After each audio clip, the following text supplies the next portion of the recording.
Hello everyone welcome to my YouTube channel. आशा करूँ आपण मैंने भलरे थे। मु भी बहुत भलरे अच्छी।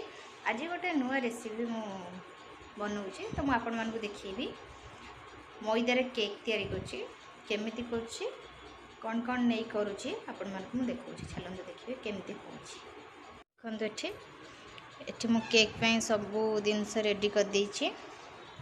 एटा मैदा मैदार हम तो से मैदा एटा क्षीर एटा चीनी की मु ग्राइंडिंग कर देछि कहीं चीनी ग्राइंडिंग करदे मिसीज मु चेरी किछिटा नहीं तापरे पेस्ता बादाम एठी गुजराती काजू आ इनोटा एथिपाई नहीं कहीं केकटा को सी स्मूथ कर फुलब केकटा तो से मु इनो यूज कर तो मुझे केमती केमती करुँची मुझे आपण मानक देखा। चलतु देखिए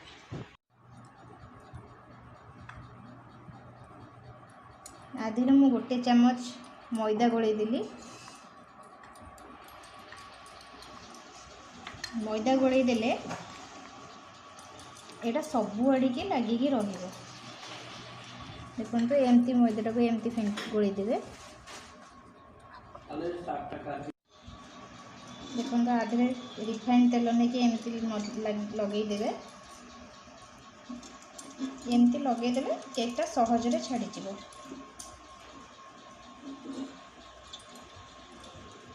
आपणकर तेल नथले बटर भी यूज कर पारे। मुझे रिफाइन तेल यूज कर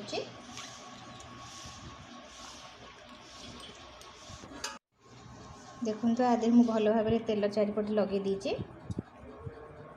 आधे मुझे गोटे सादा पेपर लगेबी। सादा पेपर लगे आमको केकटा छड़ाइक बहुत सहजरे छाड़ीज। तो मुझे एमती लगेबी आपको लगेला पर भी ऊपर आपन टिके तेल भी देबे। एमती पेपरटा लगे दी तेल आधे एमती एमती टिके देदेवे। देखो तो पेपर को एमती लगे देवे।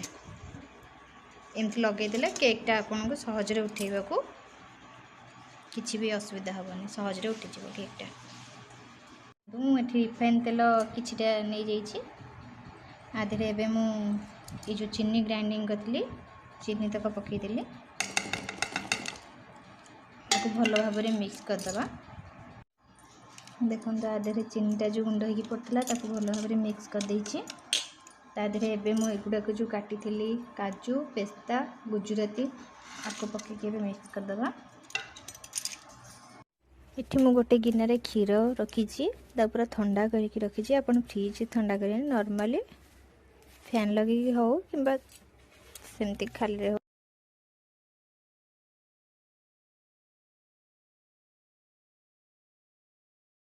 देखो ये हो गला मुझे जो मैदा चल रखी ताक पकईकि मु मिक्स कर दूची।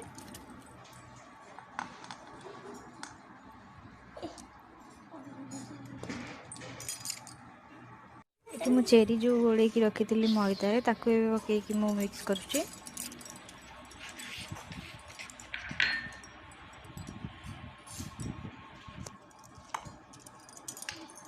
देखो फुलवाई मुझे इनो पकईदेली।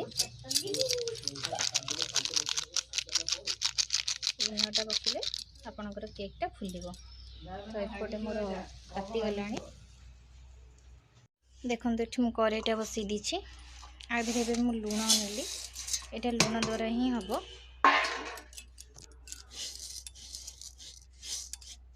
घरे जेकोसी लुण अच्छे आप यूज करें। तापर आप एमती स्टैंड गोटे थोईदेवे। आधे मुझे ये कर दीजिए आपको मुझे आप थोईदेली घोड़ेला भाया आप आधे गोटे थोईदेवे।